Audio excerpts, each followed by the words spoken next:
My parents skipped my seminary graduation to help my golden child sister with her church wedding preparations, so I cut them off and made one move they never recovered from. I'm Matthew, a 22-year-old seminary graduate, and that's pretty much how it's always been in my family. It's weird writing this out, but it feels good to finally tell someone who might actually listen. My younger sister Sarah, a 20-year-old worship leader, has always been the golden child. I don't mean she occasionally got special treatment. I mean she was always the priority, every single time. It's like my parents decided when we were little that she was the one worth investing in, and I was just there. When I was 10, I won this Bible knowledge competition. It was region-wide and pretty tough. I was super excited to tell my parents because theology was my thing, and I finally had something to be proud of. I remember running home with my trophy only to find them fussing over Sarah's youth choir solo outfit. I stood there for like 5 minutes before they even noticed me. When I showed them the trophy, my dad just said, "That's nice," and went right back to helping Sarah. I remember sitting in my room that night staring at the trophy and wondering why I even bothered. That's just one example. There are so many more. When I was 14, I deliberately didn't tell them I had a youth group presentation just to see if they'd ask. They didn't. Meanwhile, Sarah came home the same week talking about some simple Sunday school lessons she was preparing, and my mom literally stayed up until 2 a.m. helping her make visual aids. I used to vent to my girlfriend, I'll call her Rachel, about this stuff, but she never really got it. "Come on, it's not that bad," she'd say. "Your parents just love Sarah a lot, she's the youngest." Of course they do, acting like I was overreacting, like I wasn't watching my own family pretend I didn't exist. I remember when I turned 16, my dad promised to teach me to drive. He talked about it for months, how it was this father-son tradition and stuff. But then Sarah needed help with some church youth event planning, and suddenly Dad had no time for driving lessons. My Uncle Peter ended up teaching me instead. My dad didn't even seem to care. Take my high school graduation, one of those proud parent moments. Mine showed up 20 minutes late. I already had my diploma in hand, standing on the stage for a group photo. I saw them sneaking in the back like it was a casual church service they were late for. No photos, no cheers, just my dad whispering, "Sarah's choir practice ran long." Cool, guess youth choir trumps a once-in-a-lifetime event. My seminary acceptance letter came the same day Sarah got asked to be the featured soloist for Easter service by some visiting minister. Guess which one got celebrated with a special dinner? I tried talking to them about it once when I was 19. My mom got all defensive and said I was being selfish and that family supports each other. Dad just sat there nodding along like a bobblehead.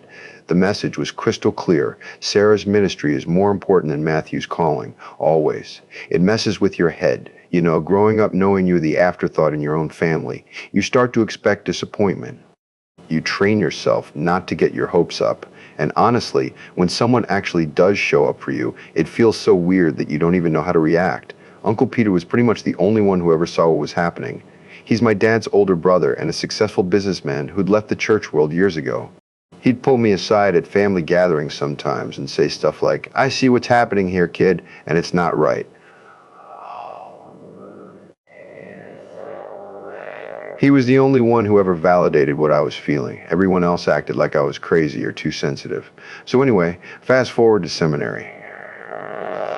9 GPA, and even made some connections through ministry networking events. I was pretty proud of myself, especially since I'd done it mostly on my own. For some stupid reason, I thought my seminary graduation would be different, that maybe this big milestone would be the one where they'd actually put me first for once. Like, this was it, their chance to show me they cared about my calling to ministry. About 2 weeks before my graduation, I reminded my parents about the ceremony. I was like, "Hey, so graduation's on the 15th at 10 a.m. if you guys still plan on coming." My mom barely looked up from her church bulletin planning and said, "We wouldn't miss it, honey." The day before graduation, I sent a message to our family group chat. "Ceremony starts at 10 a.m. tomorrow morning. Parking gets crazy, so maybe try to arrive by 9:30. No response, but that wasn't unusual with them, so I didn't think much of it. Graduation morning comes around, and I'm getting dressed in my cap and gown. I was nervous, but kind of excited too. Rachel was supposed to meet me at my apartment at 8:30 so we could head over together. I checked my phone, half expecting some weak excuse. Rachel wasn't technically like my parents, but there had been moments, times when I'd felt like she was a little too quick to take their side, a little too eager to please my mom. She'd always been the type to smooth things over, to say, "It's not a big deal, babe," whenever I got frustrated with him. I pushed the thought down. No way she'd let me down today. By 9 a.m., she still hadn't shown up. I called her, and there was all this background noise, people talking and laughing. "Hey, where are you? We need to go." She hesitates. "Oh, something came up." I'm at Sarah's apartment.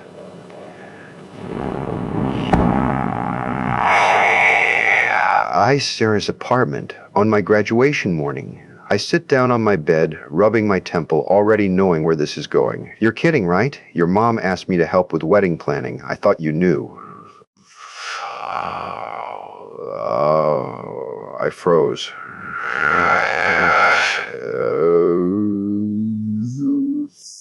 Something about the way she said it. It wasn't surprise or guilt. It was just annoyance, like I was being unreasonable for even questioning it. Like she wasn't surprised to be caught, just irritated that I had a problem with it. And that's when it clicked. She had known. Maybe not consciously, maybe not in a way she would admit, but she had always been fine with this dynamic. Always fine with Sarah coming first. Always fine with my parents acting like I was an afterthought. And for the first time, I realized even my girlfriend wasn't really on my side at all. "So none of you were coming to my graduation?" I asked. I was weirdly calm. "Your parents said they might try to make it for the end," she said. Like that somehow made it better.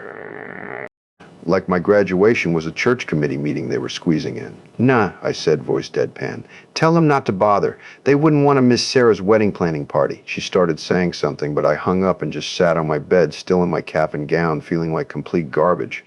4 years of busting my ass for ministry, and the people who were supposed to care about me couldn't even show up. Not even my girlfriend. I was about to take off my gown and skip the whole thing when my phone rang. It was Uncle Peter. "Hey kiddo, I'm outside your building. Ready to go celebrate that diploma?" Uncle Peter had always been the one family member who actually gave a damn about me. He'd made a ton of money from some business ventures years ago, and unlike my parents, he actually seemed to care about what I was doing with my life. "Yeah," I said, grabbing my keys. "I'm ready." So I ended up going to my graduation after all, but only because of Uncle Peter.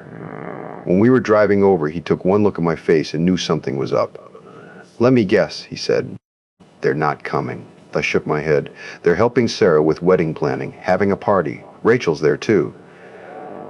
He cursed, those selfish. Then he caught himself. "Sorry, Matthew, you deserve better than that."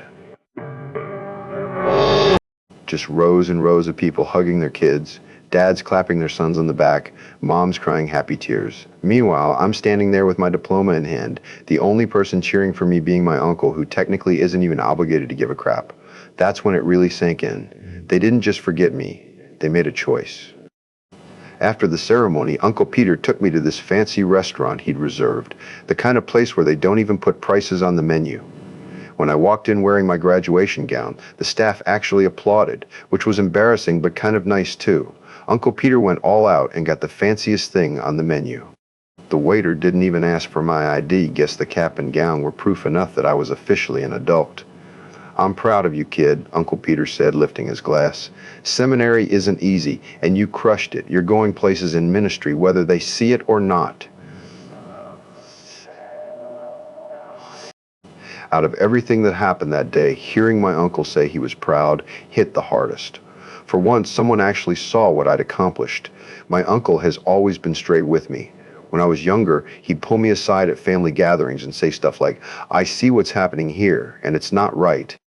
He never sugar-coated things or made excuses for my parents like everyone else did. Halfway through lunch, my phone starts buzzing like crazy. At first, I think maybe it's an apology, that they realized how badly they screwed up. But all I found was, "Rachel, where are you? Are you coming to Sarah's party?"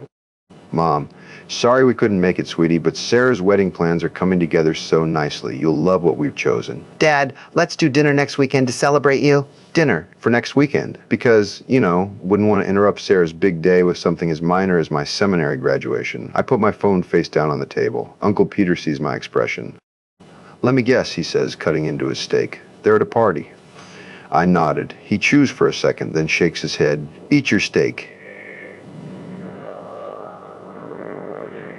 After we finished eating, Uncle Peter handed me an envelope. Inside was a check for $50,000 and a business card for some guy named David at a mission organization in Portland. "Consider it a graduation gift," he said. "David's looking for fresh ministry talent. He'll give you an interview if you want it. I stared at the check. That was more money than I'd ever seen in my life. Uncle Peter, I can't. You can and you will, he said firmly. Look, I never had kids of my own. Let me do this for you. Take the money, take the opportunity, and get the hell away from people who don't appreciate your calling. I hugged him, trying not to get emotional in the middle of a fancy restaurant. Thank you. On the way back to my apartment, I made my decision. I was never going to my family's church again. I took a photo of me and Uncle Peter at the restaurant and posted it on Instagram with the caption, "Huge thanks to the only person who showed up for my graduation." At least now I know who actually cares about my ministry. Then I turned off my phone. I didn't want to deal with any of their responses or excuses. When we got back to my place, Uncle Peter and I talked more about the job in Portland. It sounded perfect. A ministry position at a growing missions organization, good salary, chance to move across the country. What about my lease, my stuff? I asked. Uncle Peter waved his hand. Details. We'll figure it out. Question is, do you want a fresh start or not? I thought about how Rachel had betrayed me, how my parents had chosen Sarah over me yet again on what should have been one of the biggest days of my life, how nothing would ever change if I stayed. Yeah, I said, I want a fresh start. Uncle Peter put him on speaker and introduced me. We talked for about 20 minutes about my seminary projects, my experience, what I was looking for in ministry. At the end of the call, David said, "How soon can you get out here for an in-person interview?" I looked at my uncle, who gave me a thumbs up. How about next week? Perfect. Peter, send me his resume and I'll have HR set everything up. After we hung up, I felt this weird mix of excitement and nervousness. I was really doing this, starting over completely. You're doing the right thing, Uncle Peter said, like he could read my mind. Sometimes you have to look out for yourself because no one else will. I flew out to Portland. Uncle Peter paid for the ticket, wouldn't let me argue about it, and the organization put me up in this nice hotel downtown. The office was in a beautifully renovated church building with modern conference rooms and a coffee shop in the lobby. David and I clicked right away. We ended up talking for almost 2 hours, way longer than scheduled. At the end, he was like, "So when can you start?" Just like that. Youth pastor position, 6-figure salary, which blew my mind, plus relocation assistance. I accepted on the spot. The crazy part? I didn't tell anyone about it. Not my parents, not Sarah, and definitely not Rachel. I just quietly started packing up my apartment, donated most of my furniture to Goodwill, and loaded what was left into my car.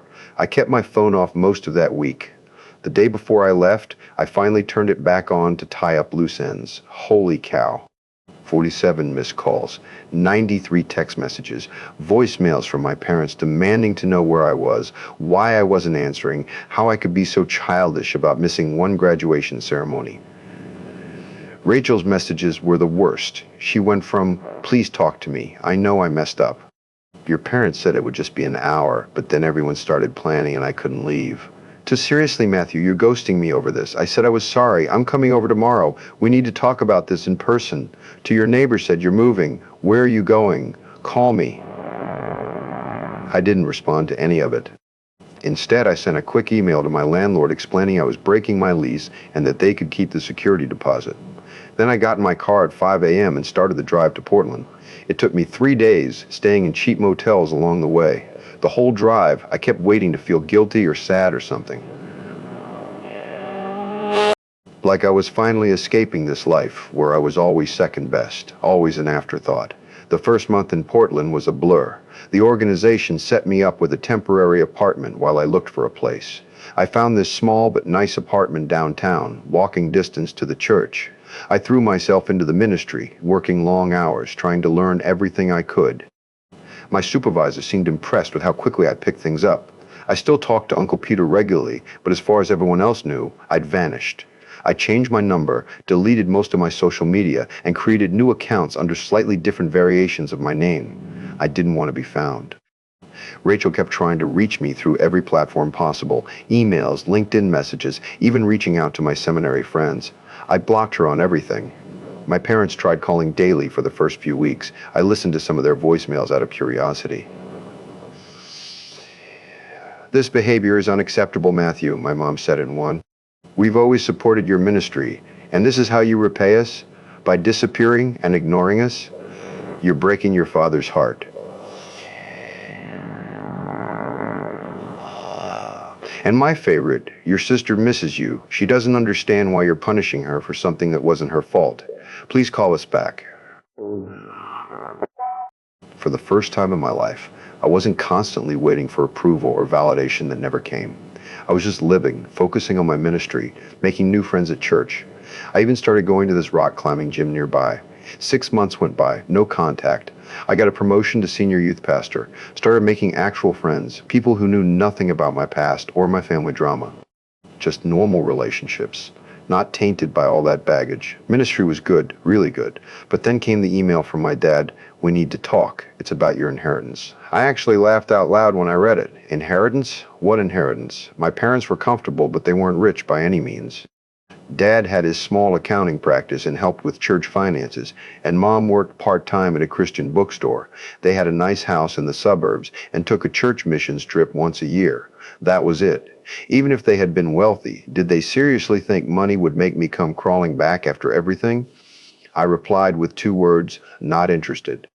That opened the floodgates. My phone started blowing up again, emails pouring in. My mom texted about how I was throwing away my future and how they'd always planned to help me financially, like that was supposed to matter to me now. My dad sent this long email about family responsibility and how I was being childish and ungrateful. It was all so fake. They'd had months to apologize, to acknowledge how they'd hurt me, but instead they were trying to dangle money in front of me like I was some kind of pet who would perform tricks for treats. After a week of this, I finally answered one of Dad's calls. I was sitting at my desk at the church on my lunch break when his number popped up for like the 20th time. "Matthew, thank God," he sounded relieved. "We've been so worried. Where are you? Are you okay?" "I'm fine. What do you want?" He cleared his throat.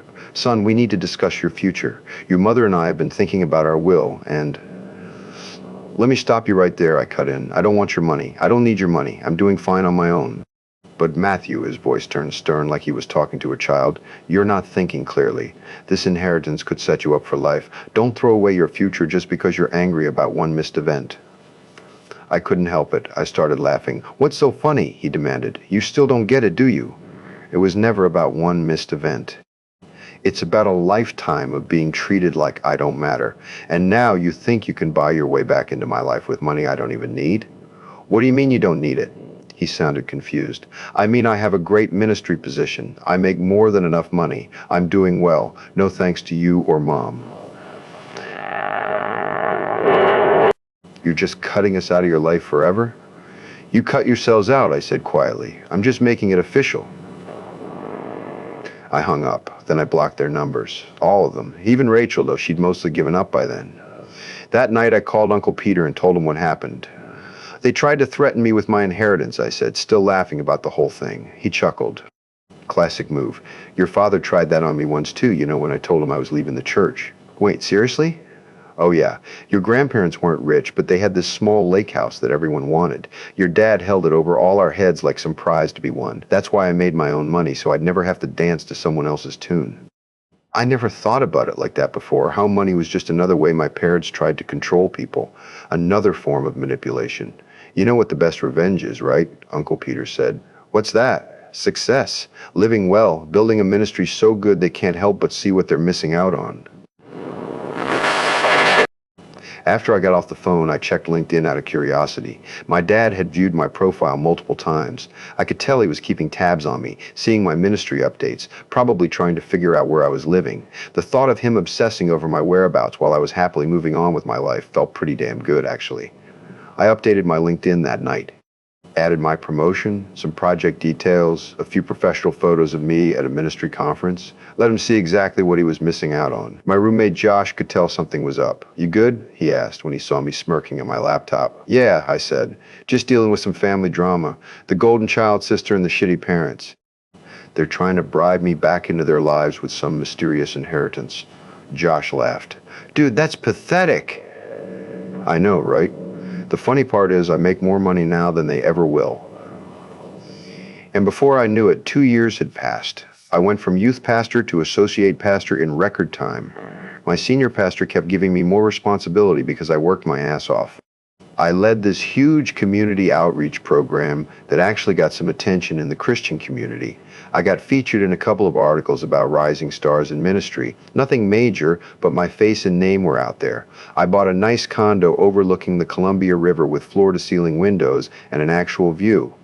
Started making real money, the kind where you don't have to check your bank account before going out to dinner. The dating scene in Portland was pretty good too. Nothing super serious, but I was meeting interesting people and enjoying myself. Made friends who were into hiking and camping, so we'd take weekend trips to explore Oregon. For the first time ever, I had a life that felt completely mine, not defined by being the forgotten child or anything related to my family. Uncle Peter visited often. He'd crash at my place and we'd hit up the nice restaurants in town. He told me several times how proud he was of what I was building for myself. He was more of a father figure to me than my actual dad ever was. I rarely thought about my family anymore. Occasionally I'd see something that reminded me of them, but it didn't really hurt anymore. It was more like remembering a bad TV show I'd watched years ago rather than something that had actually happened to me. Then the economy took a nosedive. Churches were mostly fine, but a lot of other businesses started struggling. I only knew about my dad's situation because Uncle Peter mentioned it during one of our calls. "Your dad's accounting practice isn't doing so hot," he said, sipping his coffee at my kitchen counter. "Lost a bunch of clients to bigger firms that could offer lower rates. Might have to shut down." I just shrugged. Not my problem. I didn't feel happy about it, but I didn't feel bad either. Just nothing. A month later, I got a LinkedIn message from my dad. "Super formal and professional, Matthew. I hope this message finds you well. I've been following your ministry career with interest. Very impressive work with the community outreach program. I was wondering if we could connect sometime to discuss potential collaboration opportunities. Hope to hear from you soon."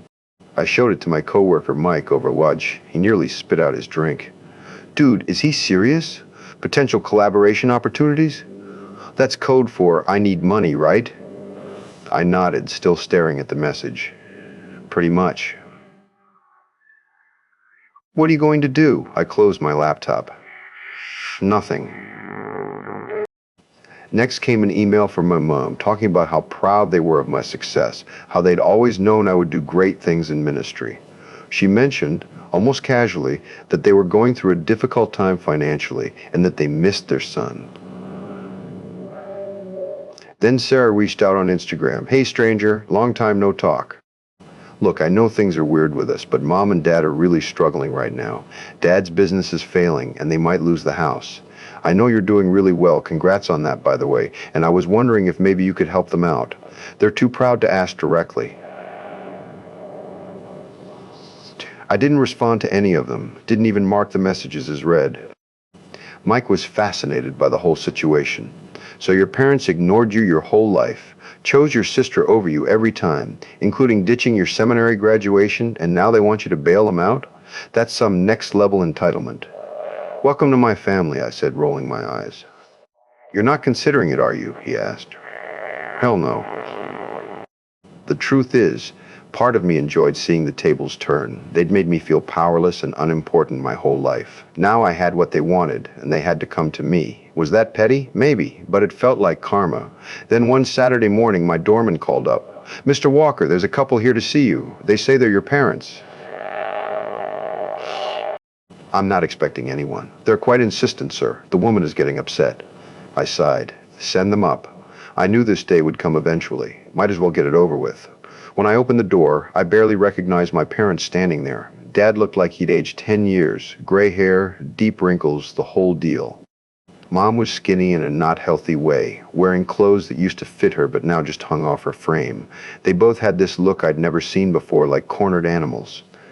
"Matthew," Mom whispered, reaching for a hug. I stepped back, keeping the door half closed like a shield. "How'd you find my address?" Dad cleared his throat. That pissed me off. Uncle Peter had always been the one person who respected my boundaries. I made a mental note to call him later and ask what the hell. "Can we come in?" Mom tried to peek around me. Their eyes got huge, taking in the view, the fancy furniture, all of it. "You've done really well," Dad said, sounding weirdly jealous and proud at the same time. "What do you want?" I didn't offer them a seat or anything. They looked at each other like they were deciding who would speak. Mom's eyes got all watery. "We miss you, Matthew. It's been 2 years. Whose fault is that?" I shot back. Dad sighed. We know we screwed up. Missing your graduation was. We should have been there. We've had a lot of time to think about everything, how we treated you growing up. It was never just about graduation, I said, feeling like a broken record. It's my entire life being treated like I didn't matter. We know, Mom said, staring at the floor. We understand that now. I crossed my arms. So what changed? The articles about me, seeing my success? Because you didn't care about understanding until I started making good money. Dad's face got red. That's not fair. Seriously?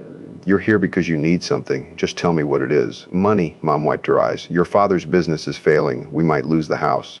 We had to sell my car already, and Sarah had to drop out of grad school because we can't pay for it anymore. And there it was. The real reason. Not because they missed me or regretted anything. They needed a bailout. So you thought I'd just write you a check after everything? Family helps family. I actually laughed out loud. Family?